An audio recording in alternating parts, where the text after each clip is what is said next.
Praise the Lord. ஆண்டவருடைய நாமத்திற்கு மகிமை உண்டாவதாக. Praise the Lord. Glory be to the name of the Lord. மீண்டும் ஒரு முறை இந்த காலை வேளையிலே தேவனுடைய பிரசன்னத்திலே கூடி வந்து அவருடைய வார்த்தையோடு நேரத்தை செலவழிக்க கர்த்தர் நமக்கு கொடுத்த இந்த கிருபைக்காக கர்த்தரை நான் மனப்பூர்வமாக ஸ்தோத்திரிக்கிறேன். I wholeheartedly thank God for giving us grace to come to His presence once again and to meditate the Word of God.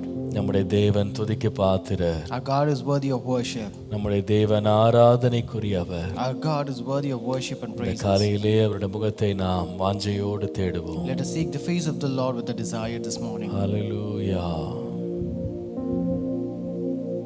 திரியேக தேவனை துதித்திடுவோ, நிதமவர் நாமத்தை உயர்த்திடுவோ. திரியேக தேவனை துதித்திடுவோ, நிதமவர் நாமத்தை உயர்த்திடுவோ. நீடித்த நாட்களாய் நினைத்தெம்மையே, நீடித்த நாட்களாய் நினைத்தெம்மையே, நித்தமும் நடத்துவார்.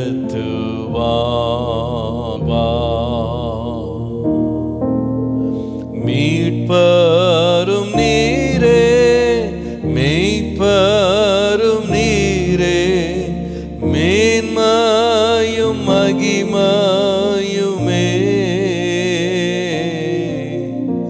மீட்பரும் நீரே, மெய்ப்பரும் நீரே, மாறிடானல் இயேசுவே, மாறிடானல் இயேசுவே. பாவத்தில் ஜீவித்த காலத்திலே பரிவுடன் ரட்சிக்க வந்தவரே. பாவத்தில் ஜீவித்த காலத்திலே பரிவுடன் ரட்சிக்க வந்தவரே. நீங்காத விசுவாச பாதையிலே, நீங்காத விசுவாச பாதையிலே, தாங்கி நீரும் தயவா, தாங்கி நீரும் தயவா. மீட்பரும் நீரே, மெய்ப்பரும் நீரே, மேன்மையும் மகிமையுமே. மீட்பரும் நீரே, மெய்ப்பரும் நீரே, மாறிடா நல் இயேசுவே, மாறிடா நல் இயேசுவே.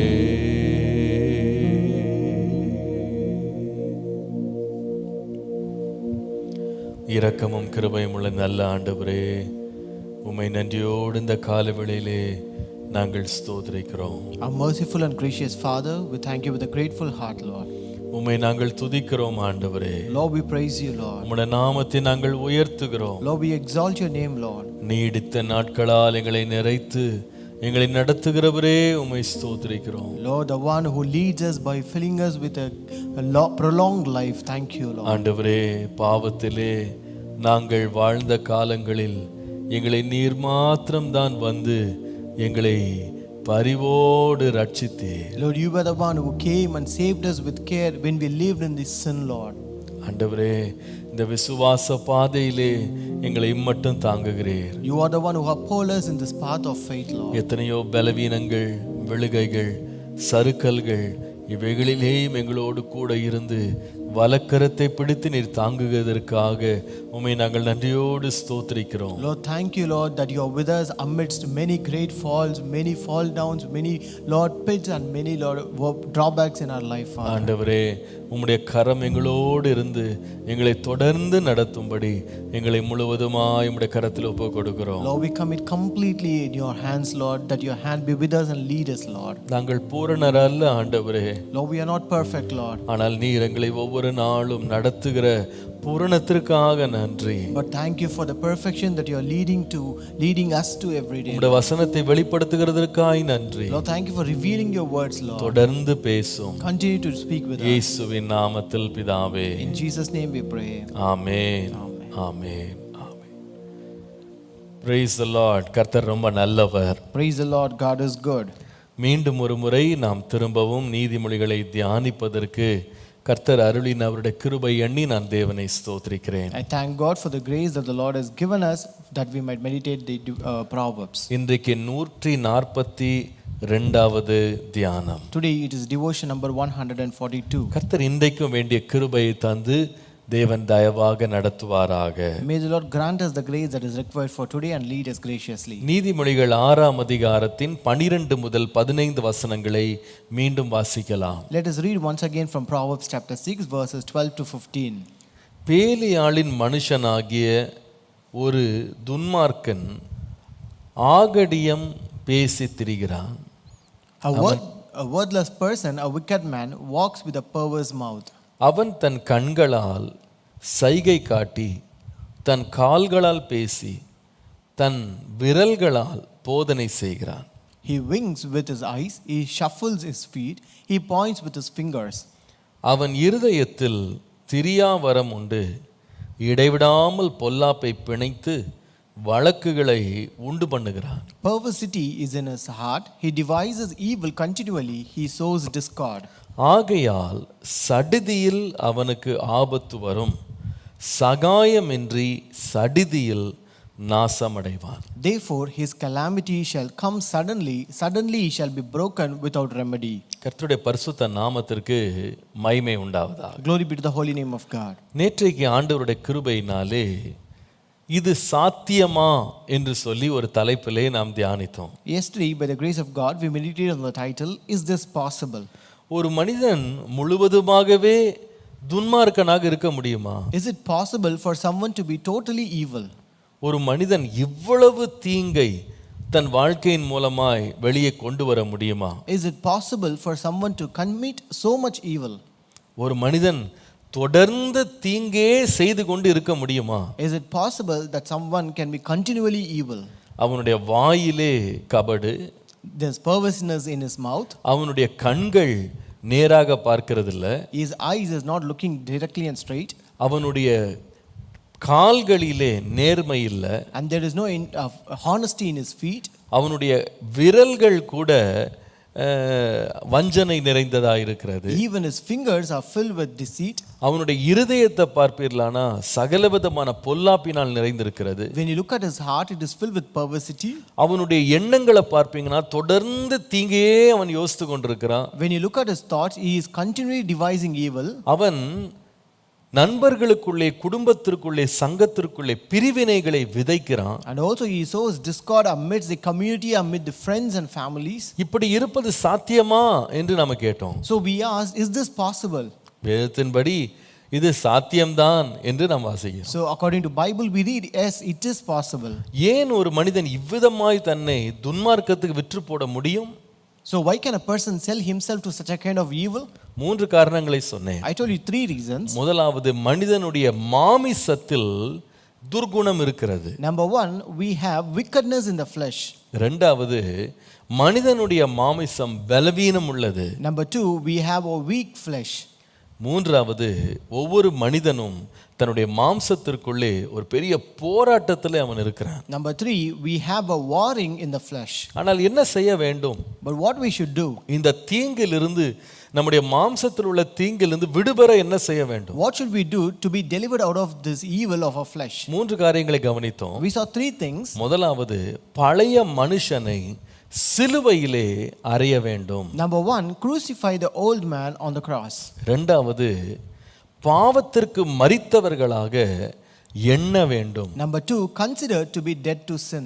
மூன்றாவது, நம்முடைய சரீரங்களை ஜீவ பலியாக அர்ப்பணிக்க வேண்டும். Number 3, commit your body as a living sacrifice. அப்பொழுது நம்முடைய மாம்சத்தில் துர்குணம் நீங்கி நாம் நீதிக்கு நேராய் நம்முடைய பாதைகளை கொண்டு செல்லலாம். So only then we can get rid of all these kinds of evil things from our flesh and go towards goodness. கர்த்தருடைய நாமத்திற்கு மகிமை உண்டாவதாக. Glory be to the name of the Lord. இந்த வசனத்தில் உள்ள தீங்கினுடைய தீவிரத்தை பற்றி நேற்றைக்கு நாம் கவனித்தாலும், though we learned about the severity of the evil that is present in the scripture portion, இன்றைக்கு நாம் அந்த வசனத்தின் அந்த வசன பகுதியின் கடைசி பகுதியை பார்க்கலாம். let us look at the last part of the scripture. 15ஆம் வசனம் பாருங்க. Verse 15, ஆகையால் சடிதியில் அவனுக்கு ஆபத்து வரும், சகாயமின்றி சடிதியில் நாசமடைவான். therefore his calamity shall come suddenly, suddenly he shall be broken without remedy.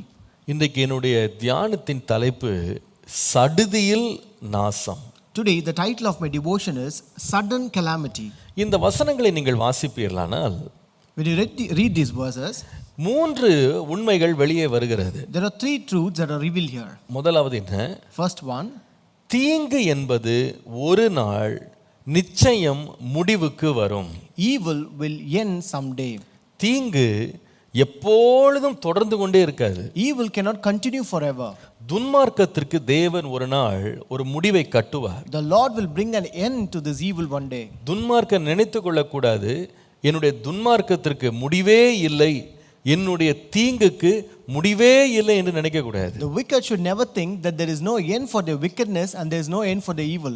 துன்மார்க்கத்தினுடைய பிறப்பிடமாக இருக்கிற பிசாசுக்கே தேவன் ஒரு நித்திய நரகத்தை, அவனுக்கென்று ஒரு லேக் ஆஃப் ஃபயர், அக்கினியின் ஒரு கடலை தேவன் வைத்திருக்கிறார். The Lord has set a lake of fire prepared for Satan, who is the core of this evil. அவன் ஒரு நாள் அவனுடைய எல்லா செய்கைகளும் நிச்சயமாய் நிறுத்தப்படும், ஒரு நாள் அவன் ஜெயிக்கப்படுவான். One day all his work will come to an end and he will be overcome and conquered. ஒரு நாள் அவனுடைய எல்லா பாவ கிரியைகள், அவனுடைய அக்கிரம செய்கைகளுக்கு ஒரு முடிவு வரும். One day there will be an end to all his wickedness and all his works and evil and இது iniquity. பிசாசுக்கு மாத்திரமல்ல, This is not only for Satan. தீங்குக்கும் தேவன் ஒரு முடிவை வைத்திருக்கிறார், ஒரு எல்லையை வைத்திருக்கிறார் என்பதை இந்த வசனம் சுட்டிக்காட்டுகிறது. But this verse says that the Lord has kept an end, a boundary to even evil.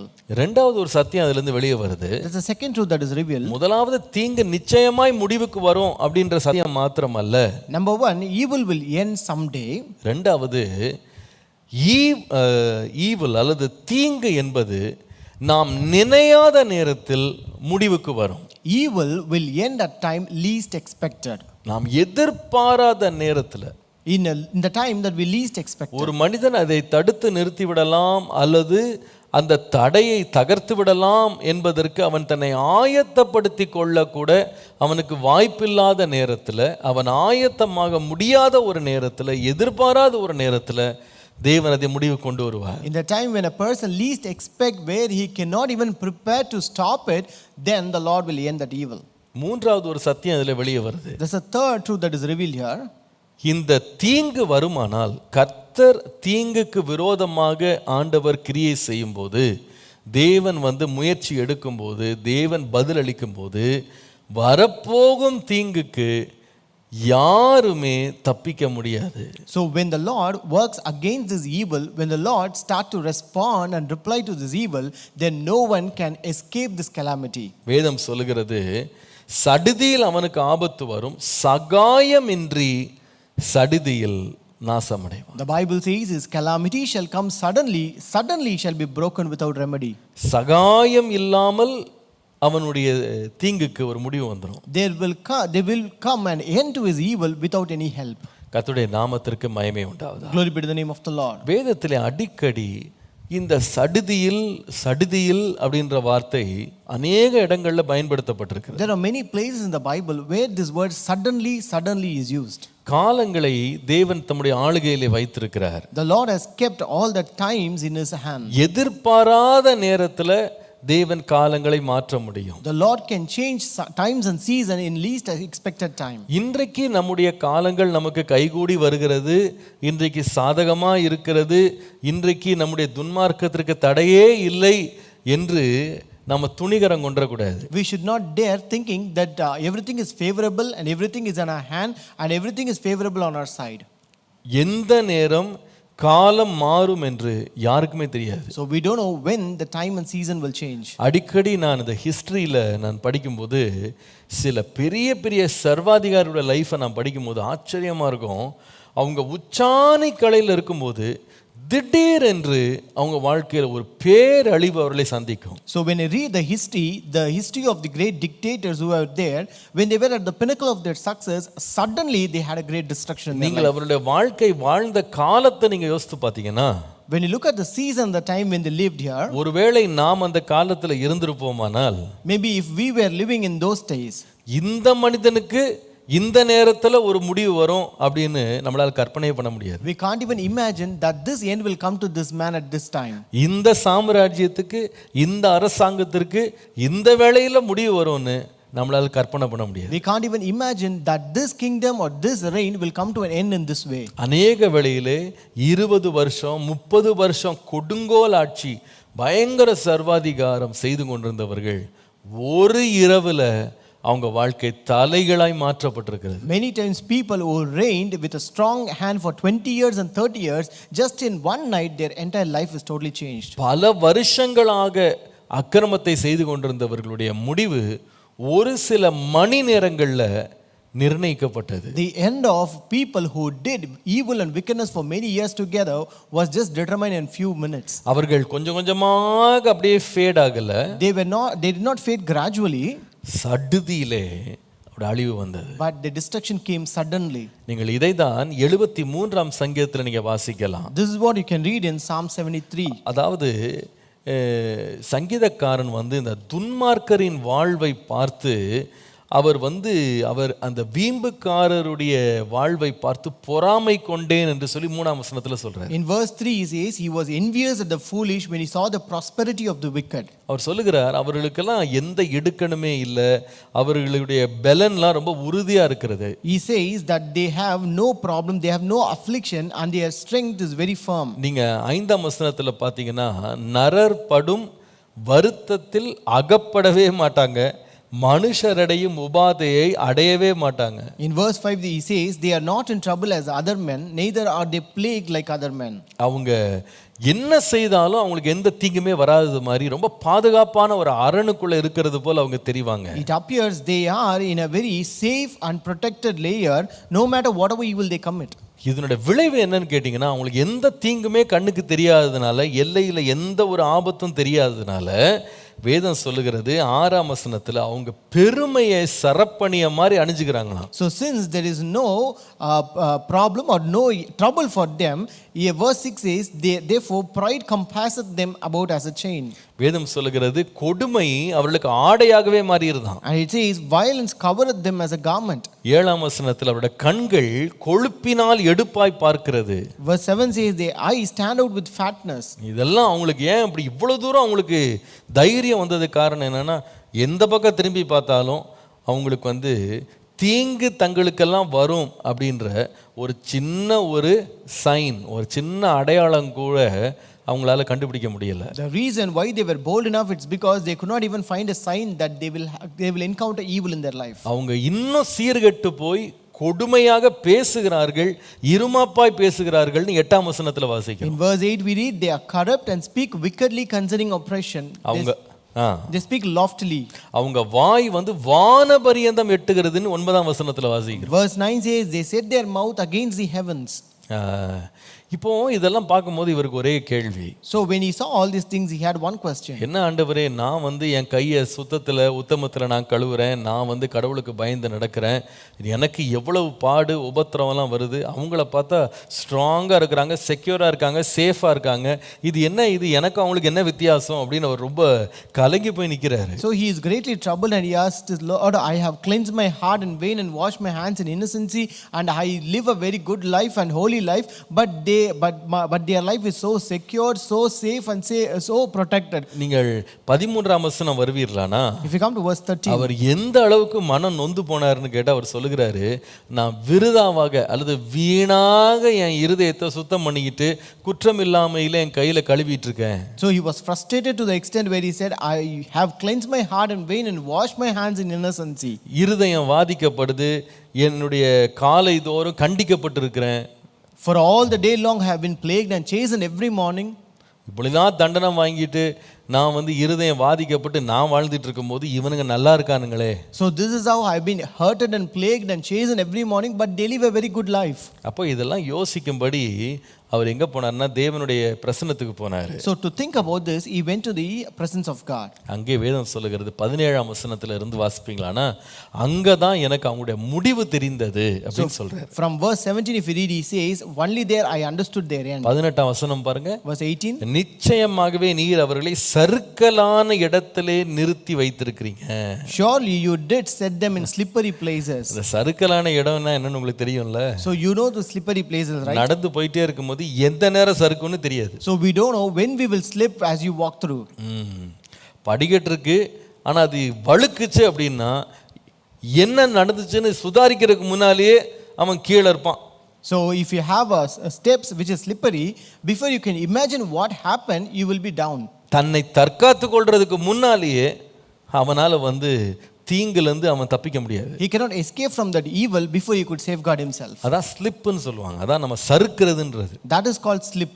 வேதம் சொல்லுது, கர்த்தர் எங்க வச்சிருக்கிறாரா, சறுக்கலான இடங்கள்ல இந்த துன்மார்க்கரை வைத்திருக்கிறார். The Lord has set these evil people in slippery places. 19ஆம் வசனத்துல பாருங்க, Verse 19, ஒரு நிமிஷத்தில் எவ்வளவு பாழாய் போகிறார்கள், how are they brought into desolation as in a moment. பயங்கரங்களால் அழிந்து நிர்மூலமாகிறார்கள். They are utterly consumed with terrors. நித்திரை தெளிந்தவுடனே சொப்பனம் ஒளிவது போல ஆண்டவரை நீர் விழிக்கும் போது அவர்கள் வேஷத்தை இகழுவி. As a dream when one awaketh, so O Lord, when thou awakest, thou shalt despise their image. சடனா ஆண்டவர் வந்து சேஞ்சஸை கொண்டு வர முடியும். The Lord can bring changes suddenly. நீங்கள் ஏசாயா 47ஆம் அதிகாரத்துக்கு வருவீர்களான ஒரு அருமையான வேத பகுதி இருக்கிறது. If you come to Isaiah 47, there's a beautiful scripture portion. ஏசாயா 47 10 முதல் 12 வசனங்களை பாருங்களேன். Isaiah 47 verses 10 to 12. வேதம் சொல்லுகிறது, உன் துன்மார்க்கத்திலே நீ திட நம்பிக்கையாயிருந்து என்னை பார்க்கிறவர் ஒருவரும் இல்லை என்றாய், உன் ஞானமும் உன் அறிவுமே உன்னை கெடுத்தது. For you have trusted in your wickedness, you have said, no one sees me, your wisdom and your knowledge have warped you. நான் தான், என்னை தவிர ஒருவரும் இல்லை என்று உன் இருதயத்தில் எண்ணினாய். And you have said in your heart, I am, and there is no one else besides me. எப்படி? துன்மார்க்கத்துல திட நம்பிக்கை ஆயிட்டாங்களாம். You have trusted in your wickedness. என்னை பார்க்கறதுக்கு யாருமே இல்லை, There is no one to see me,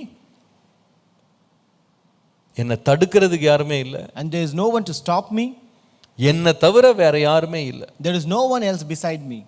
இப்படி நினைத்துட்டு இருக்கும்போது As I was thinking so, 11ஆம் வசனம் சொல்லுகிறது, verse 11 says, ஆகையால் தீங்கு உன்மேல் வரும், therefore evil shall come upon you. அது எங்கே இருந்து வந்ததென்று நீ அறியாய்.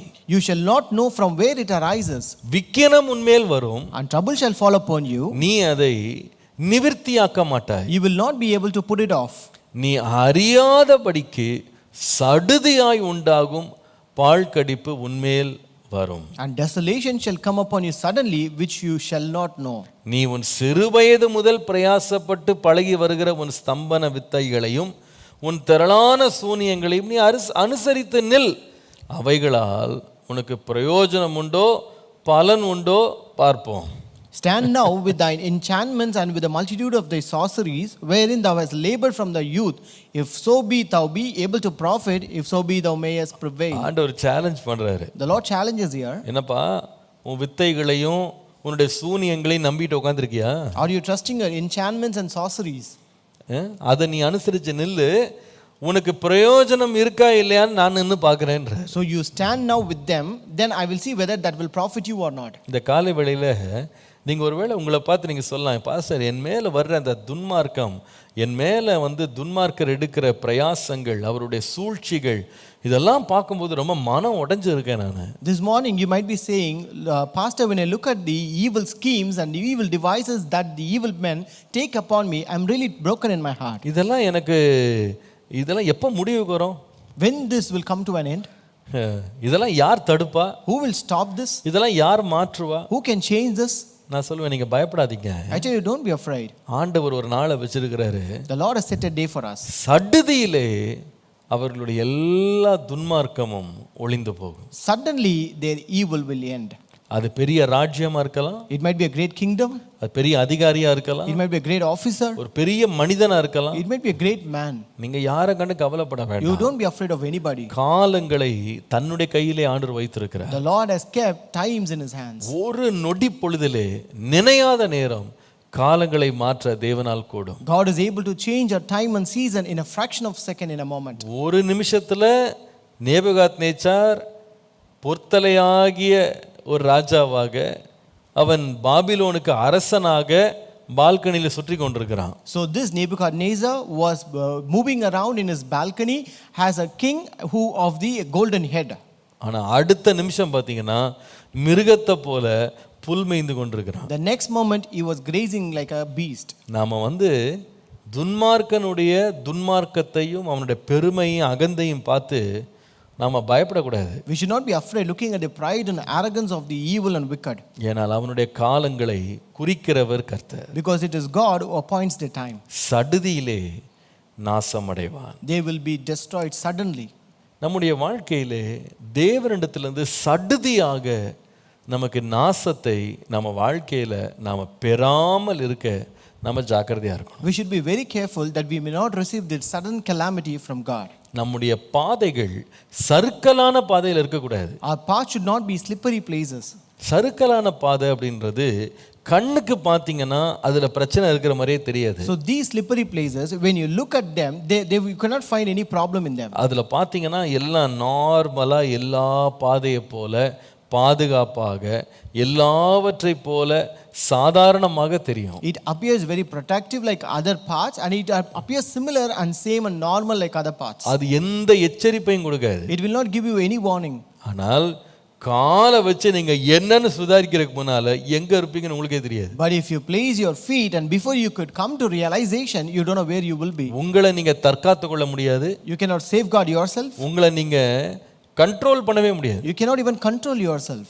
கண் மூடி திறக்கிறதுக்கு முன்னால பெரிய ஆபத்துகள் நடந்துரும். At the blink of an eye you can see dangers. நான் சொல்லுவேன், நம்முடைய வாழ்க்கையில சடுதியாக ஆபத்தை கொண்டு வருகிற இந்த சறுக்கலான இடங்களுக்கு நாம் எச்சரிப்பா இருக்கணும். We should be careful about the slippery places which bring sudden calamity in our life. இத போல சடுதியான அழிவை நமக்கு கொண்டு வரக்கூடிய 4 சறுக்கலான இடங்களை உங்களுக்கு நான் சுட்டிக்காட்ட விரும்புகிறேன். I want to show you 4 slippery places that can bring sudden calamity to us. இவைகளை நாம் குறித்து ரொம்ப எச்சரிப்பா இருக்கணும். We should be very careful about them. சில இடங்கள்ல பாருங்க, விசேஷமாக இந்த மால்ஸ்ல ஆஃபீஸஸ்லாம் சில வேளையில் இந்த ரெஸ்ட் ரூம்ஸ் எல்லாம் க்ளீன் பண்ணுவாங்க தெரியுமா, அல்லது அந்த பெரிய ஹால்வே அது எல்லாத்தையும் அவங்க அந்த டைல்ஸ் எல்லாம் அவங்க தொடச்சிட்டு இருப்பாங்க. So you could have noticed this in malls and also in office places where they will clean the restrooms and also they will clean the hallway.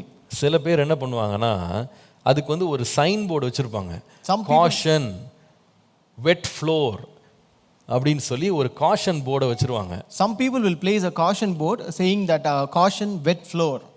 அதை பார்க்கும்போது நமக்கு தெரியும், கண்ணில் பார்த்தா இது சறுக்குன்னு தெரியாது. When you look by your eyes you will not find that it will be slippery. கண்ணால பார்த்தீங்கன்னா அந்த டைல்ஸ் மேல தண்ணி இருக்குன்னு தெரியாது. So when you look by your eyes, you cannot see water on the tiles. ஆனால் அவர்கள் எச்சரிப்பை கொடுத்ததுனால நம்ம கொஞ்சம் ஜாக்கிரதையா போவோம். Just because they have given a warning, we will go very carefully. சில வேளையில அந்த பகுதியை தவிர்த்து விட்டு போயிடுவோம். Sometimes we will avoid that place.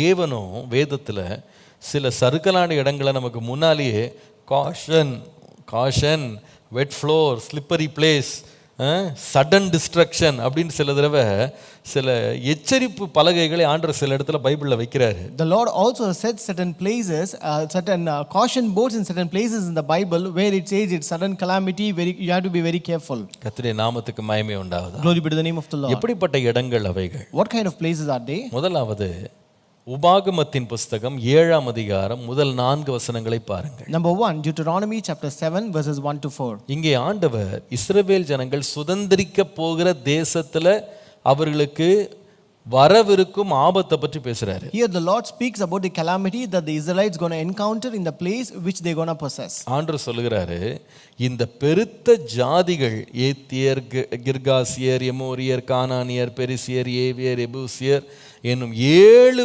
பலத்த ஜாதிகளை உனக்கு முன்பாக நான் ஒரு நாள் துரத்துவேன். So the Lord says, these 7 greater and mightier nations like Hittites, Girgasites, Amorites, Canaanites, Perizzites, Hivites, Jebusites, and these 7 people I will just chase before you. அவங்களை துரத்திட்டு உங்களுக்கு கையில முதல்ல அவங்களை ஒப்பு கொடுப்பேன். So I will cast them before you and I will commit them into your hands. நீ அவர்களை என்ன செய்யணும்? முறிய அடிச்சிரணும். And you have to conquer and destroy them completely. அவர்களை முழுவதுமாக சங்காரம் பண்ணணும். You have to utterly destroy them.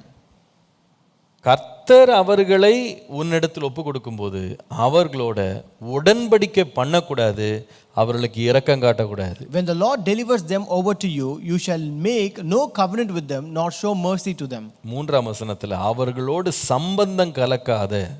In verse 3, nor shall you make marriages with them. உன் குமாரத்திகளை அவர்கள் குமாரர்களுக்கு கூடாது, உன் குமாரத்திகளை அவர்கள் குமாரத்திகளை உன் குமாரருக்கு கொள்ளாமல் நீ இரு. You shall not give your daughter to their son, nor take their daughter for your son. என்னை பின்பற்றாமல் அந்நிய தேவர்களை சேவிக்கும்படி அவர்கள் உன் குமாரரை விலக பண்ணுவார்கள். For they will turn your sons away from following me to serve other gods. அந்த எச்சரிப்பை கடைசியா முடிக்கிறாரு. He ends with a caution here. அப்பொழுது கர்த்தருடைய கோபம் உங்கள் மேல் மூண்டு உங்களை சீக்கிரத்தில் அழிக்கும். So the anger of the Lord will be aroused against you and destroy you suddenly. சீக்கிரத்தில் கர்த்தருடைய கோபம் உங்களை அழித்து. The anger of the Lord will destroy you suddenly. முதலாவது சொல்லுவேன், சறுக்கலான இடம் போல் சடுதியாக அழிவை கொண்டு வருகிற முதலாவது எச்சரிப்பு என்னன்னு கேட்டா பாவத்திற்குரிய உடன்படிக்கைகள். The first slippery place that will bring sudden calamity is sinful covenants. பாவத்திற்குரிய தேவன் அனுமதிக்காத, தேவன் தடுத்த, தேவனுக்கு பிரியமில்லாத உடன்படிக்கைகள். Sinful covenants which are not pleasing to God, which are stopped by God, which are hindered by God. ஆனால் இந்த உடன்படிக்கைகளுடைய ஆரம்பத்தை நீங்க பார்ப்பீர்களானா, But when you look at the beginning of these covenants, அவைகள் எப்படி கண்ணுக்கு தெரியும்னு சொன்னா நல்ல இடம் போல தெரியும். in the beginning it appears as if they are good places. நல்ல மனிதர்கள் போல தெரிவார்கள். They will appear like good people. அவர்கள் சம்பந்தம் கலக்க வரும்போது எல்லாவற்றையும் சம்மதித்து வருவார்கள். So when they come for making marriages, they will accept for everything and do it. ஆனா இவர்கள் என்ன செய்வார்கள்னா, உங்களுடைய குமாரரையும் குமாரத்திகளையும் அந்நிய தேவர்களை சேவிக்கும்படி அவங்க ஒரு நாள் திருப்பிடுவாங்க. But they will turn your sons and daughters away from following me to serve other gods. விக்கிரகங்களுக்கு பணிவிடை செய்ய உங்களை கொண்டு போய்டுவாங்க. They will take you to serve other idols. ஆண்டவர் சொல்றாரு, இது ஆரம்பத்துல உனக்கு கண்ணுக்கு தெரியாது. The Lord says, in the beginning you will not be seeing this. ஆரம்பத்துல உன் கண்ணுக்கு என்னதான் தெரியும்னு சொன்னா, ஒரு பெண்ணையோ ஒரு குமாரனையோ தான் உன் கண்ணுக்கு தெரியும். So in the beginning you can see a bride or a groom. திருமணம் முடிஞ்சா போதும் அப்படின்ற மாதிரி இருக்கும். So you will see that if it is marriage is over, that is enough. ஆண்டவர் சொல்லுகிறாரு, உன்னை நான் சறுக்கலான இடங்களுக்கு உன்னை எச்சரிக்கிறேன். So the Lord says, I will caution you for the slippery place. நீ இந்த பாவத்திற்குரிய அல்லது எனக்கு பிரியமில்லாத உடன்படிக்கை நீ செய்வாயானால் அழிவு வந்து நீ நினைச்ச நேரம் வராது, சடுதியாக வரும். If you involve into this kind of sinful covenant or covenant which is not pleasing to me, then this destruction will come suddenly. கொஞ்ச காலம் எந்த பிரச்சனையுமே இல்லாத மாதிரி தான் தெரியும். It may appear that there is no problem for a limited period. எல்லாமே சுமூகமாய் கூடி வந்தது போல இருக்கும். It will appear as if everything is favorable. ஆனால் அழிவு சடுதியாக வரும். But destruction will come suddenly. நம்முடைய வாழ்க்கையில் இதை குறித்து எச்சரிப்பா இருக்கணும். We should be very careful about this in our life. தேவனுக்கு பிரியமில்லாத உடன்படிக்கை, தேவன் அங்கீகரிக்காத உடன்படிக்கைகள், உறவுகளை குறித்து நாம் எச்சரிப்பா இருக்கணும். We should be careful about the covenants which are not pleasing to God, the covenants which are not acknowledged by God. தேவன் இப்படிப்பட்ட உடன்படிக்கைகளை குறித்து பழைய ஏற்பாட்டில் மாத்திரமல்ல, புதிய ஏற்பாட்டிலையும் தேவன் எச்சரிப்பை கொடுத்திருக்கிறார். The Lord has given us warnings not only in the Old Testament but also in New Testament about these covenants. அவர்களை விட்டு பிரிந்து வாருங்கள். You have to depart from them. தேவனுடைய சபைக்கும் விக்கிரகங்களுக்கு சம்பந்தம் ஏது? What is the connection or relationship between God and idol? அந்நிய நுகத்தோட பிணைக்கப்படாம இருங்க.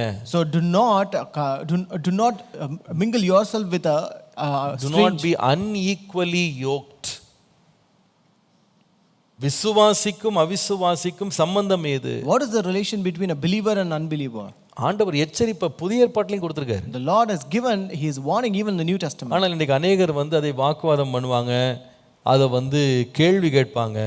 அந்த கேள்விகளுக்கு உடனே பதில் சொல்ல முடியாது நம்மளால. But people today will argue about it, they will raise questions, we cannot even answer their questions. ஆனா பைபிள் சொல்லுது, சடுதியில அழிவு வர்றதுக்கு காலங்கள் ஆயத்தமாய் கொண்டிருக்கிறது. But the Bible says the times are preparing for your sudden destruction. எங்கிருந்து இந்த சடுதியான அழிவு வரும்? Where will the sudden calamity come? துன்மார்க்கத்திற்கு ஏதுவான அல்லது தேவனுக்கு பிரியமில்லாத உடன்படிக்கைகள், Sinful covenants or covenants that are not pleasing to God. தேவன் அற்ற உடன்படிக்கைகள், Covenants that is devoid of God. தேவனுக்கு முக்கியத்துவம் தராத உடன்படிக்கைகள், Covenants which don't give importance to God. உறவு மாத்திரம் போதும், உன்னதர் தேவையில்லை என்று சொல்வது. They will say that relationship is enough, we don't want the great God. தேவன் இல்லாத உடன்படிக்கைகள், Covenants devoid of God. நான் சொல்லுவேன், ஆபத்தான நிலையில் நம்மளை கொண்டு போயிடும். That will take you to sudden calamity. அதை தப்பித்து செல்ல வழி இல்லாம போயிடும். And you will find no way to escape from it. கர்த்தர் இன்றைக்கு நம்ம எச்சரிப்பாராக. May the Lord warn us today. இரண்டாவது, Number 2. எந்த இடங்கள் நமக்கு சறுக்கலான இடங்களாக சடுதியாக நம்மளை வந்து அழிவுல தாழ்த்துறதுக்கு ரெண்டாவது முக்கியமான இடத்தை குறித்து நம்ம எச்சரிப்பா இருக்கணும். What is the second place where we should be careful about that slippery place which brings sudden calamity? 64 சங்கீதம் 7ஆம் வசனம் பாருங்க. Psalm 64 verse 7. அவர்கள் நியாய கேடுகளை ஆய்ந்து தேடி தந்திரமான யோசனை நிறைவேறும்படி பிரயத்தனம் பண்ணுகிறார்கள். அவர்களில் ஒவ்வொருவனுடைய உட்கருத்தும் இருதயமும் ஆழமுமாயிருக்கிறது. Verses 6 and 7. They devise iniquities. We have perfected a shrewd scheme, but the inward thought and the heart of man are deep. என்னமா இது? What is it? நியாய கேடுகளை எங்கெல்லாம் லூப் ஹோல் இருக்குன்னு தேடுவாங்களாம். So they will search for loopholes to find where they can find it. நியாயமான பாதைகளை விரும்ப மாட்டாங்க அவங்க.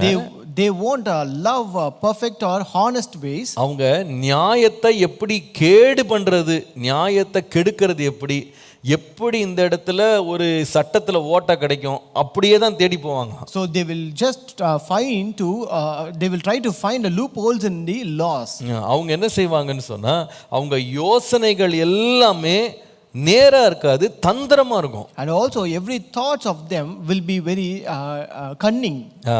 ஒவ்வொரு உட்கருத்தினும் அவருடைய இருதயமும் பார்த்தா அது ஆழமா இருக்குமா, அதை கண்டுபிடிக்க முடியாதான். So both the inward thought and the heart of man are deep, you cannot find it. நான் சொல்லுவேன், ரெண்டாவது நீங்க ரொம்ப ஜாக்கிரதையா இருக்க வேண்டிய ஒரு இடம் என்ன தெரியுமா? நம்மளை திடீர்னு கொண்டு போய் பிரச்சனையில மாட்ட வைக்கிறது எங்கன்னு கேட்டீங்கன்னா, தீங்கை பிணைக்கிற ஒரு முயற்சி. The second place which can bring a sudden calamity is scheming corruption. தீங்கு நம்ம அறியாமலே நம்ம செய்றோம். So we do evil unknowingly. நம்ம எல்லாருமே எல்லாத்துலயும் உத்தமமா இருக்கும்னு சொல்ல முடியாது. We cannot say that everyone is perfect in everything. மன்னிப்புன்ற வார்த்தையே ஏன் வந்து நமக்கு பொருந்துதுன்னு கேட்டா, நிறைய காரியங்களை அறியாம செஞ்சிரோம். So the word sorry or forgiveness is just suitable for us just because we do many things out of ignorance. ஆனால் திட்டமிட்டு தீங்கு செய்யறதுக்கு பாருங்க, அது ரொம்ப ஆபத்தானது. But when you scheme corruption, that is something dangerous. முடிவை பற்றி அது எழுதியிருக்கு. It writes about the end. சங்கீதம் 64:7 பாருங்க. Psalm 64:7. ஆனாலும் தேவன் அவர்கள் மேல் அம்புகளை எய்வார், சடுதியாய் அவர்கள் காயப்படுவார்கள். But God shall shoot at them with an arrow, suddenly they shall be wounded. ஆனாலும் அப்படின்ற வார்த்தை ஏன் அங்க இருக்கு தெரியுமா? Why is the word but mentioned there? நீ எத்தனைதான் நியாயக்கேடுகளை ஆராய்ந்து தேடினாலும், No matter how many shoot screams you may search and find out, எத்தனை தந்திரமான யோசனைகள் நீ செய்தாலும், no matter how much you devise iniquities, உன் இருதயம் எவ்வளவு ஆழமா இருந்தாலும், no matter how deep your heart is, ஒண்ணுமே யாராலும் கண்டுபிடிக்க முடியாத உட்கருத்துக்கள் உனக்குள்ள இருந்தாலும், no matter whether you have inward thought which no one can even find out, உன் தந்திரத்தை கர்த்தர் அறிவார். but God will know your cunningness. வேதம் சொல்லுது, தந்திரக்காரன் அவன் தந்திரத்திலே பிடிப்பாராம். So the Bible says the Lord will take hold of the crafty in his craftiness. சில வேளையில சில பள்ளி மாணவர்கள் இருக்காங்க பாருங்க, அவங்க படிக்காம என்ன பண்ணுவாங்கன்னா பரீட்சை எழுதுவாங்க. So there are sometimes we can find certain students who will write exams not prepared and study for it. இப்போ படிக்காம எழுதி நல்ல மார்க் வாங்கணும்னு ஆசை வந்துட்டுனா அதுக்கு ஒரே வழி என்னன்னா எதையாவது ஒரு மால் பிராக்டிஸ் பண்ணாதான் அந்த மார்க் கிடைக்கும். So when they desire to get good marks without studying, only if they do some mal practice they can get that score. இப்போ இந்த மால் பிராக்டிஸ், இந்த தந்திரமான யுக்திகளை எடுக்கணும் அப்படின்னா இவங்களுக்கு என்னன்னா ஒரு 4-5 ஐடியா இருக்கும், அல்லது ஏதாவது ஒரு நண்பன் சொல்லி கொடுத்துருப்பான், இப்படி எல்லாம் காப்பி அடிக்கலாம்.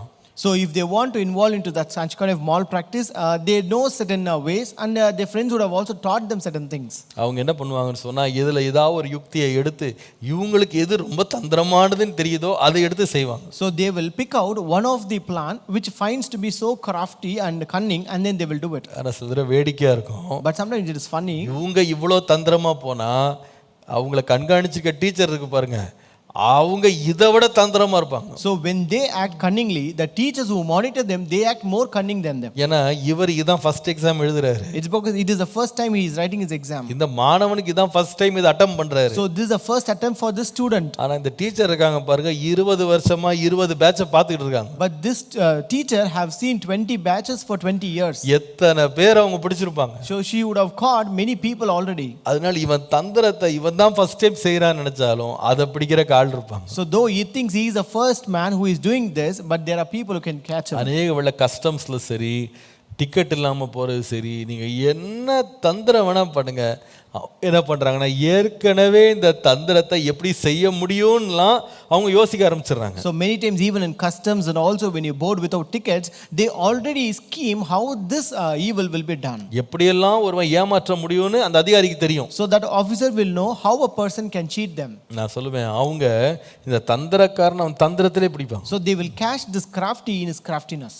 கர்த்தருடைய நாமத்துக்கு மகிமை உண்டாவதா? Glory be to the name of the Lord. மனுஷனே இப்படி தந்திரக்காரனை பிடிக்க முடியும்னா தேவன் எவ்வளவு பிடிப்பார். So when even a man can catch another man, then how much God can do. சில வேளையில பாருங்க, சிலர் மாறு வேடம் அணிஞ்சு கூட இந்த காவல்துறையினர் என்ன பண்ணுவாங்கன்னா சில துன்மார்க்கனை பிடிப்பாங்க. So there are also sometimes this police cops who come in mufti uniform and to catch the thieves. ஒரு கேமஃப்ளாஜ் பண்ணிடுவாங்க. They will camouflage it. அந்த தப்பு பண்றவனுக்கு இவர் போலீஸ்காரனே தெரியாதபடி தங்களை மறைச்சு கூடவே போய் அவனை பிடிப்பாங்க. So the accused will not know that he is a police cop, but they will go along with them and they will catch them. மனுஷனாலே இப்படிலாம் பண்ணி தந்திரக்காரனையே மிஞ்ச முடியும்னா தேவன் எவ்வளவு அறிந்தவரா இருக்கிறார். So how much this man, even a man can do so much and go beyond this crafty, how much God can do. வேதம் சொல்லுது, மனுஷன் நினைச்ச பிறகு செஞ்ச பிறகு கர்த்தருக்கு தெரியும்னு போடல, நினைவின் தோற்றங்களையே அவர் அறிந்திருக்கிறார். So the Bible doesn't say that the Lord knows after a man thinks and does it, but he knows even when the thought is present in your mind. நம்ம யோசனைகளின் நினைவுகளினுடைய தோற்றத்தை. So he knows that formation of the thoughts. அப்ப எவ்வளவு தேவன் நம்ம பிடிப்பார் பாருங்க. So how much the Lord will catch us. ரெண்டாவது நான் சொல்லுவேன், சடுதியில அழிவு வராதபடி நம்ம வாழ்க்கையில் அந்த தந்திரமா துன்மார்க்கமா திட்டமிடுறது இருக்கு பாருங்க, அதை நம்ம விட்டுறணும். So number 2, scheming corruption should be avoided from our life to enter into sudden calamity. விதமாக தீங்கை துன்மார்க்கத்தை திட்டமிட்டு செய்கிறவங்கள நீங்கள் கண்டுபிடிப்பீங்களானா அவர்களோடு கூட இணையாமல் இருப்பதும் நல்லது. So if you identify such persons who scheme corruption, devise evil against other people, it is better you don't acquaint with them. மூன்றாவது ஒன்று இருக்கு. The third one, அது சடுதியான அழிவு கொண்டு வர்ற இடம் என்னன்னு கேட்டிங்கன்னா நீதிமொழிகள் 24ஆம் அதிகாரம் 21 முதல் 22. Proverbs chapter 24 verses 21 to 22. என் மகனே, நீ கர்த்தருக்கும் ராஜாவுக்கும் பயந்து நட, கலகக்காரரோடு கலவாதே. My son, fear the Lord and the king. Do not associate with those given to change. சடுதியில் அவர்களுடைய ஆபத்து எழும்பும், அவர்கள் இருவரின் சங்காரத்தையும் அறிந்தவன் யார்? For their calamity will rise suddenly, and who knows the ruin those two can bring. கலகக்காரரோட நீ கலந்துராது. So you don't associate with the revolutionary. மூன்றாவது, எப்படிப்பட்ட மனிதர்களோடு நாம சேரக்கூடாது அல்லது எந்த காரியத்தில் நாம இறங்கக்கூடாதுன்னு கேட்டா, திடீரென்று நம்மை நம்பினவர்களுக்கு விரோதமா கூட்டத்தை மாற்றி உட்கார்றதுக்கு பாருங்க, அந்த செய்கையில் நம்ம இறங்கக்கூடாது. The third act that we should avoid so that we can be away from the sudden calamity is shifting camps. இங்கிலீஷில் ரொம்ப அழகாக இருக்குது. It is beautiful in English. அதில் போட்டிருக்கு, இந்த கலகம் பண்ணுறதுன்றதுக்கு வந்து அவங்க கொடுத்துருக்கிற வார்த்தை என்னன்னா, people who are given to change, மாற்றத்திற்கு அவங்கள தங்களை ஒப்பு கொடுத்துருக்காங்கன்னு போட்டிருக்கு. So it says those are the people who are given to change. மாற்றத்திற்கு ஒப்பு கொடுத்தா என்ன மாற்றம்னு கேட்டால், யாரிடத்துல நம்பிக்கையாக இருந்தாங்களோ திடீர்னு அவங்ககிட்ட இருந்து மாறி அவர்கள் யாரை பற்றி பயந்துருந்தாங்களோ அந்த கம்பெனியில் போய் திடீர்னு போய் உட்கார்றது. So this change is such a way where first whom they trusted, they just shift from the place where they trusted first to the place where they were afraid of. இன்னொரு விதமாக சொன்னால், நம்பிக்கையை உடைக்கிறவர்கள், in other words, who break the trust, நம்பிக்கைக்கு துரோகம் செய்கிறவர்கள், who do a treacherous act against the trust, கலகம் பண்றவங்க, people who rebel. நான் சொல்லுவேன், இந்த கலகக்காரர்களோட ரெவல்யூஷன், கலகக்காரரோட ரொம்ப ரொம்ப ஜாக்கிரதையா இருக்கணும். I tell you, you should be very careful about these revolutionaries. இந்த கலகம் பண்றதுலயும் எச்சரிப்பா இருக்கணும். You should be very careful about those who rebel. நம்பிக்கையை உடைக்கும் வண்ணமாக தந்திரமா வேலை செய்யக்கூடாது. So you should not scheme cunningly that you may break their trust. நான் சொல்லுவேன், இந்த கலகம் பண்ற சுபாவம் வந்து நமக்கு இருக்கக்கூடாது, நாம சேர்ந்திருக்கிற மனிதர்களுக்கு இருக்கக்கூடாது. So I tell you, this revolutionary nature should not be present in us and also with the people whom we acquaint with. இந்த கலகம் பண்றது என்னன்னா, கூடவே இருக்கிறது போல இருந்து நம்ம குழி பறிக்கிறது. So this revolutionary act is such a way where you will be with them but you dig a pit for them. கடைசி வரைக்கும் ரொம்ப நல்லவர்களை போல, நல்லது செய்கிறது போல, நம்பிக்கைக்குரியவர்களை போல ஒரு நாடகம் போட்டு ஒரு பலவீனமான ஒரு நேரம் வரும்போது தங்களுடைய உண்மை ரூபத்தை வெளியே காட்டிடுவாங்க. You act as if you are trustworthy until the end, as if you are good until the end, but at the weaker portion you will just scheme out your plan. இதெல்லாம் சில இடத்துல அரங்கேறத பார்க்கும்போது ரொம்ப வேதனையா தான் இருக்கு. When you see such things happen in certain places, it is எத்தனை நாளா இவன் இந்த திட்டத்தை போடான்னு தெரியாது. We don't know for how many days he was plotting this evil. ஆனா எப்படி வெளியே சொல்லுவான்னா, ஐயோ எனக்கு இந்த எஜமானோட எனக்கு அவ்வளவு நல்ல உறவு இருக்கிறது. But outside he will say, I have a good relationship with this master. இந்த எஜமான் தான் என் தெய்வம் மாதிரி. He says that his boss is his God. என்ன அவர் ரெண்டு கண்ணு மாதிரி அவர் நான் வச்சிருக்கேன். I have kept him as my two eyes. இவர்தான் என்னுடைய தலைவர். He is my leader. அவரை நான் என்ன வேணாலும் செய்து நான் அவரை காப்பாற்றுவேன். I will do anything to protect and save him. அப்படியே கூடவே வருவான் நல்லவனை போல. So he will come like a good person along with him. திடீரென்று கலகக்காரனாக எழும்புவான். But suddenly he will rise up as a revolutionary. அந்த ஒரு பலவீனமான நேரத்துக்கு அவன் காத்துக்கிட்டே இருப்பான். He will be waiting for the weaker time. ஒரு வாய்ப்புக்காக காத்துக்கிட்டே இருப்பான். He will be waiting for a chance. நான் சொல்லுவேன், இப்படிப்பட்ட மனிதர்களை நீங்க தயவுசெய்து சார்ந்துடாதீங்க. உங்க பாதை எப்படி ஆயிடும்னா சடுதியில அழிவுக்கு நேரா போயிடும். I tell you, don't depend on such kind of people, otherwise your path will end in a sudden calamity. நான் சிலரை பார்த்திருக்கிறேன், ஒருவருடைய தோல்வியில அல்லது அவருடைய மரணத்துல திடீரென்று சிலர் எழும்பி தங்களை பெரியவர்களாக காட்டுவாங்க. I have seen certain people who will show themselves to be great in death or in failure of certain people.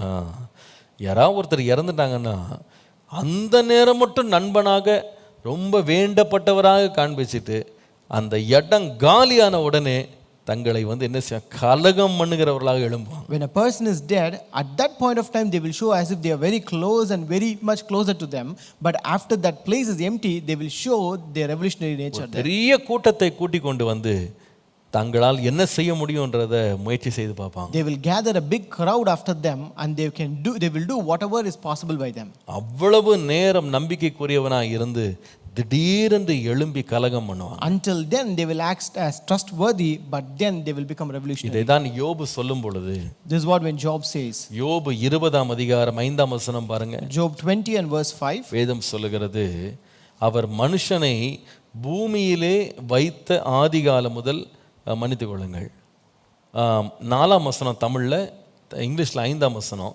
துன்மார்க்கரின் கம்பீரம் குறுகினது என்பதையும் மாயக்காரனின் சந்தோஷம் ஒரு நிமிஷம் மாத்திரம் நிற்கும் என்பதையும் நீ அறியீரோ. Verse 5 in English, that the triumphing of the wicked is short and the joy of the hypocrite but for a moment. மனுஷனை பூமியில வைத்த ஆதிகாலம் முதல் இப்படி தான் இருக்கான். So right from the time when the Lord placed man on the earth, it is so. எப்படி இருக்கு? How it is? துன்மார்க்கரின் கம்பீரம் குறுகினது, மாயக்காரனின் சந்தோஷம் ஒரு நிமிஷம் தான். The triumphing of the wicked is short and the joy of the hypocrite is just for a moment. நாம மாயக்காரரா இருக்கக்கூடாது. We should not be a hypocrite. கலகக்காரரா இருக்கக்கூடாது. We should not be a revolutionary. நம்பிக்கைக்குரியவர்களா நம்ம இருக்கணும். We should be trustworthy. நான் சொல்லுவேன், அப்ப நம்முடைய பாதங்கள் சறுக்கலான இடங்கள்ல உட்காராது. Only then our feet will not step on slippery நம்முடைய places. அழிவு சடுதியாக வராது. Our calamity will not come suddenly. கர்த்தருடைய நாமத்திற்கு மகிமை உண்டாகும். Glory be to the name of the Lord. கடைசியாக, At last, எப்பொழுது நம்முடைய பாதங்கள் சறுக்கலான இடங்களிலிருந்து தப்பித்து நாம பாதுகாப்பான இடங்களுக்கு செல்ல முடியும்? so when can we escape from slippery places and go to a safe place? எப்பொழுது இந்த சடுதியான அழிவுக்கு நாம் தப்ப முடியும்? When we can be delivered out of the sudden calamity? நான்காவது ஒரு எச்சரிப்பு இருக்கிறது. There's a fourth caution. என்னது அது? What is that? எந்த இடத்துக்கு நாம் விலகணும்? We should be avoiding which place? நீங்கள் நீதிமொழிகள் 29:1 வாசித்தால், Proverbs 29 verse 1. 29:1. Proverbs 29:1. அடிக்கடி கடிந்து கொள்ளப்பட்டும் தன் பிடரியை கடினப்படுத்துகிறவன் சகாயமின்றி சடுதியில் நாசமடைவான். He who is often rebuked and hardens his neck will suddenly be destroyed, and that without remedy. நான்காவது, யாரிடத்துல எந்த காரியத்தை குறித்து எச்சரிப்பா இருக்கணும்? The fourth thing that we should be careful about. நான் சொல்லுவேன், மாற்றத்திற்கு அல்லது மனம் திரும்புதலுக்கு மனக்கடினம் உள்ளவர்களாக இருக்கக்கூடாது. We should not be stubborn to change. மாற்றத்திற்கு மனம் திரும்புதலுக்கு மனக்கடினத்தோடு இருக்கக்கூடாது. We should not be stubborn to change. ஆண்டவர் நம்முடைய குற்றங்கள் நடக்கிற வேளையில, தவறுகள் நடக்கிற வேளையில கர்த்தர் கடிந்து கொள்ளுவார். When we commit mistake, when we do sin, the Lord rebukes us. கர்த்தர் எச்சரிப்பார். The Lord warns us. ஒரு முறை அல்ல, 2 முறை அல்ல, அடிக்கடி நம்மை கடிந்து கொள்ளுவார், எச்சரிப்பார். Not 1 or 2 times, but many times He will rebuke us and warn us. தேவனுடைய வார்த்தையும் அதற்காக தான் கொடுக்கப்பட்டிருக்கு. That is why the word of God is given to us. அது கடிந்து கொள்ள, நமக்கு புத்தி சொல்ல, எச்சரிக்க தேவனுடைய வார்த்தை கொடுக்கப்பட்டிருக்கு. The word of God is given that it may rebuke us, it also to change us and to give us an understanding. வேதம் சொல்லுது, அடிக்கடி கடிந்து கொள்ளப்பட்டு தன்னுடைய பிடரியை கடினப்படுத்துகிறவனுக்கு சடுதியான நாசம் வரும். The Bible says, he who is often rebuked and hardens his neck will suddenly be destroyed. ஆண்டவரே, எனக்கு இந்த போல ஒரு ஸ்டபர்னஸ், ஒரு விதமான மனக்கடினம் இருக்கக்கூடாது. Lord, I should not have such kind of stubbornness in me, Lord. ஆண்டவரே, நீர் உடனே என்னுடைய இருதயத்தை நீர் மாற்றும். Lord, you change my heart immediately. ஆண்டவரே, என்னுடைய வழிகளை உடனே திருப்பிக் கொள்ள கிருபை தார். Lord, give me grace to turn my ways immediately, Lord. நீர் எச்சரிப்பை கொடுக்கும்போது அந்த சத்தத்திற்கு உடனே செவி கொடுக்க கிருபை தார். Lord, when you give a warning, give me grace that I may give heed to it immediately, Lord. என்னுடைய துன்மார்க்கத்தில் நான் தொடராமல் தீவிரியாமல் இருக்க கிருபை தார். Lord, give me grace that I may not continue to do in my எனக்கு ஒரு நறுங்குண்ட ஒரு இருதயத்தை எனக்கு தார். Lord, give me a broken and contrite heart, Lord. தேவன் விரும்புகிறது நறுங்குண்டதும் நொறுங்குண்டதுமான ஆவிதான் என்று வாசிக்கிறோம். We read, the Lord desires the broken and contrite heart. ஆண்டவரே, உம்முடைய இருதயத்தை நான் ஒரு நாளும் வேதனைப்படுத்தாதபடி ஆண்டவரே, என்னுடைய வழிகளை உம்முடைய வார்த்தையை கேட்டு உடனே திருப்பிக் கொள்ள மாற்றிக்கொள்ள எனக்கு கிருபை தார். Lord, give me grace that I may not hurt you at any point of time, but turn my ways listening to your word immediately. அப்படி நான் இருப்பேனானால், If I be so, நிச்சயமாகவே சடுதியான அழிவிலிருந்து தேவன் என்னை காப்பாற்ற வல்லவராகிறார். surely the Lord is able to save me from sudden calamity. இன்னைக்கு 4 காரியங்களை கர்த்தர் நம்மோடு பேசினார். Today the Lord spoke about 4 things to us. துன்மார்க்கமான உடன்படிக்கைகள், Sinful covenants, தீமையை பிணைக்கிறது, scheming corruption, நம்முடைய கலகம் பண்ணுகிறது அல்லது நம்பிக்கையை உடைக்கிறது. shifting camps. நான்காவது மாற்றத்திற்கு கடின இருதயத்தோடு எதிர்த்து நிற்பது. Number 4, being stubborn to change. இந்த காரியங்கள் என் வாழ்க்கையில சறுக்கலான இடங்களாய் மாறாதபடி எச்சரிப்படைந்து என் வழிகளை உறுதிப்படுத்த கிருபை தார். Lord, give me grace that I may be warned that these places may not become slippery places in my life and that I may stand firm. ஜெபம் பண்ணுவோமா? Let us pray. இரக்கமும் கிருபையும் உள்ள நல்ல ஆண்டவரே, உம்மை நன்றியோடு ஸ்தோத்திரிக்கிறோம். Our holy and merciful Father, we thank you, Lord. இந்த காலையில் எங்களோடு பேசின நல்ல வார்த்தைகளுக்காக ஸ்தோத்திரம். Lord, thank you for the good words that you spoke with us this morning. எங்களை எச்சரித்திருக்கிறீர். எங்களை இன்றைக்கு உம்முடைய வார்த்தையினால் எங்களை சந்தித்திருக்கிறீர். Lord, you have cautioned us and you have met us through your word today. இன்றைக்கு பேசின உம்முடைய நல் வார்த்தைகளுக்கு செவிசாய்க்க, கீழ்ப்படிய, எங்களுக்கு அதை ஒப்பு கொடுக்க, அர்ப்பணிக்க எங்களுக்கு கிருபை தார். Lord, give us grace that we may give heed to your word, that we may obey and we commit ourselves to that word, Lord. எங்களை தொடர்ந்து உம்முடைய பாதுகாப்புக்குள்ளே வைத்துக்கொள். Lord, continue to keep us under your protection. எங்கள் பாதைகள் சறுக்கலான இடங்களிலோ சடுதியாக அழிவுக்கு எங்களை நடத்துகிற ஒரு ஸ்தானத்திலேயோ எங்களை வைத்து விடாதே ஆண்டவரே. Lord, do not set us in places which are slippery and that may lead us to sudden calamity, Lord. கர்த்தர் உன் பாதைகளை செவ்வையாக்குவார், உன் நடைகளை உறுதிப்படுத்துவார் என்று வாசிக்கிறோமே, அந்த நிலையிலே எப்பொழுதும் எங்களை வைத்துக்கொள்ளும். Lord, we read the Lord will set your feet on the right places and the Lord will establish your feet. Lord, lead us in such a way, Lord. நம்முடைய நாமத்தை மகிமைப்படுத்தும். Glorify your name, Lord. இயேசுவின் நாமத்தில் பிதாவே. In Jesus' name we pray. Amen. Amen. Praise the Lord. கர்த்தர் உங்களை எல்லாரையும் ஆசீர்வதிப்பார். கர்த்தர் உங்களோடு இருப்பார். Praise the Lord. May God bless you. May God be with you. Amen.